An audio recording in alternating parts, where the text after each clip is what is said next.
Okay, let's try d4 here. Thank you, T Darky. And we'll just go for some Queen's Gambit play here.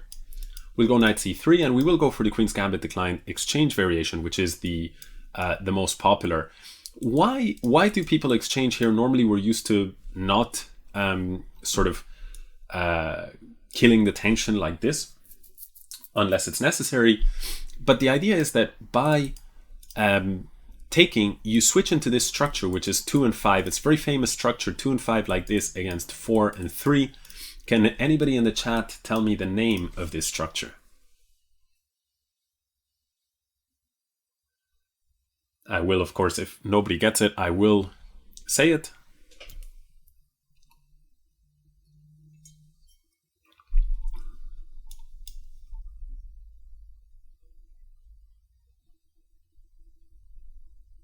So somebody is mentioning that one of the benefits of this structure from the white side is you can go for minority attack. That's absolutely true.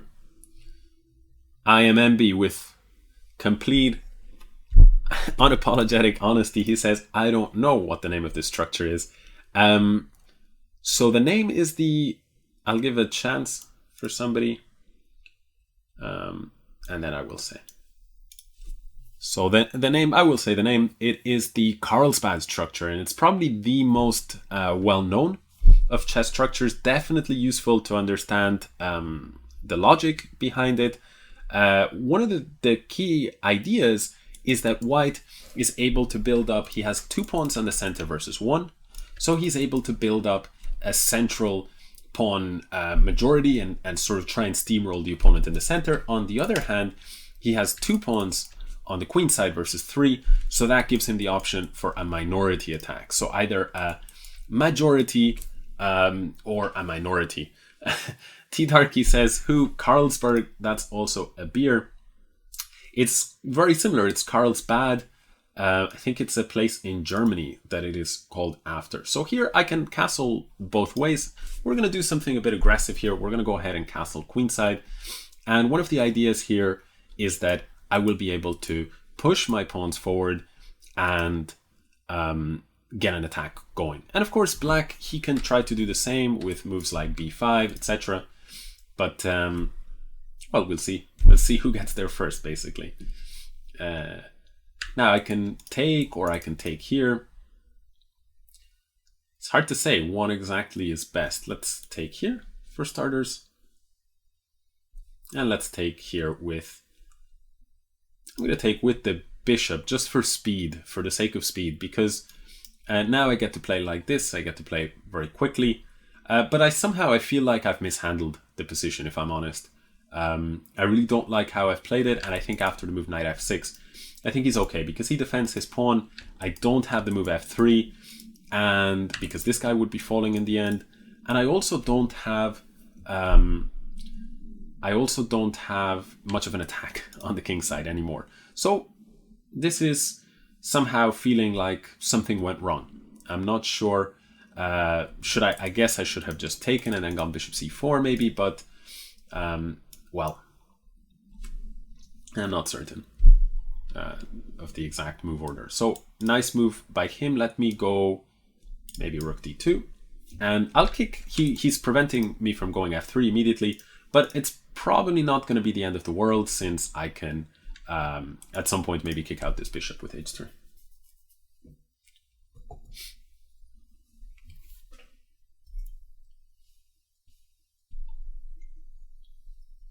So I could take everything here on e4. I could take,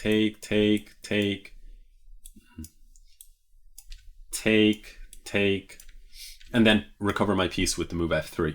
But he would get a pawn back at least. So I'm not sure if that's so great.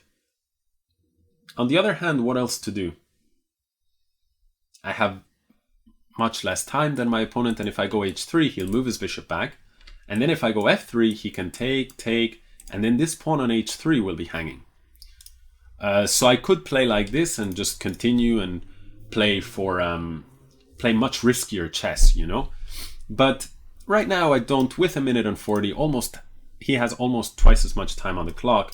I think that I won't go for that. Instead, I'll simplify the position. So we're going to try to be a little bit more pragmatic, which I recommend for players who want to sort of get better results, to try and just be as realistic as possible and just make decisions that you think are are sensible, if that makes sense. Hopefully that makes sense.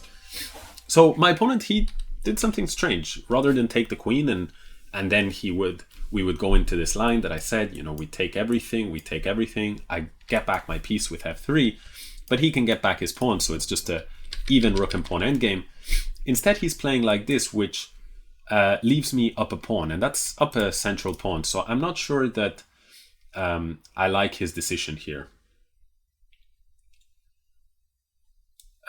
He definitely is playing very aggressively, and he's just going for a straight up attack. So that makes a lot of sense because my king is a little bit loose here. These pawns are a bit easy to target. Queen a3 check ideas are in the air. But for now, I'm not too concerned. I could go for e5. I could go for f4. I could go for f3. There's so many moves here that are interesting. But queen c5. Again, going back to the same point I was saying, I'm okay with exchanging the queens because that makes the position easier to play. And because right now, my opponent is up almost 2 minutes on the clock. So there are some players whose approach is kind of like, I will go all out for victory, for a crushing attack, no matter what. In any position, I'm going to go for an attack. But in my opinion, the best approach, at least the approach that works for me, is to try and play the position.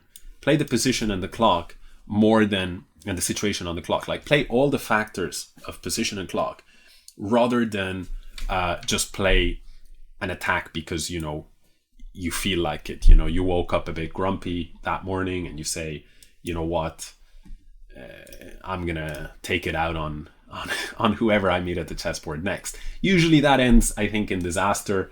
But who knows? Maybe other people will tell me that I'm the crazy one for playing. Some people will find this kind of style a little bit too pragmatic, a little bit boring. But for me, it's actually what I think is getting the best results and what is, in my view, quite a lot of fun. So my opponent is throwing in a check here. It's hard to say where to put the king. I'll put it on c1 just out of principle. I don't want to put it on a light square with him having the light square bishop. Also, I'm able to play rook c2 ideas. My king's definitely quite shaky. This pawn is a thorn in the side. But after g takes f6, I think that's really a big decision on his part. And now I think he's down to queen f8 as a necessary move here. Because otherwise I'm going to go queen g3 and mate him on g7 if he goes anywhere else. So I'm trying to figure out, okay, he didn't see that. He gave up the queen instead. And probably I should have given the check anyway, actually. That would have been stronger. I can maybe show that after the game. But in any case here, the biggest question is, can I avoid getting flagged? So that is definitely what's... I'm not a mind reader, but I'm pretty sure that's what's on my opponent's mind, if he's able to flag me or not.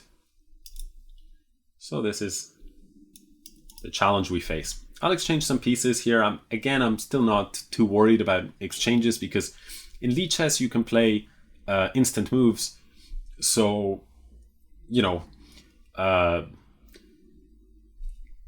it's not an issue to play 20 moves in a row if the position is really simple. So the simpler you can get the position, the better, in my opinion. So let's take here. Let's throw in. Let's throw in something like, I don't know, rook here. If he goes rook f7, I'll just take it, and that's going to be quite straightforward. And now my plan is to just try and drive the king up to f6.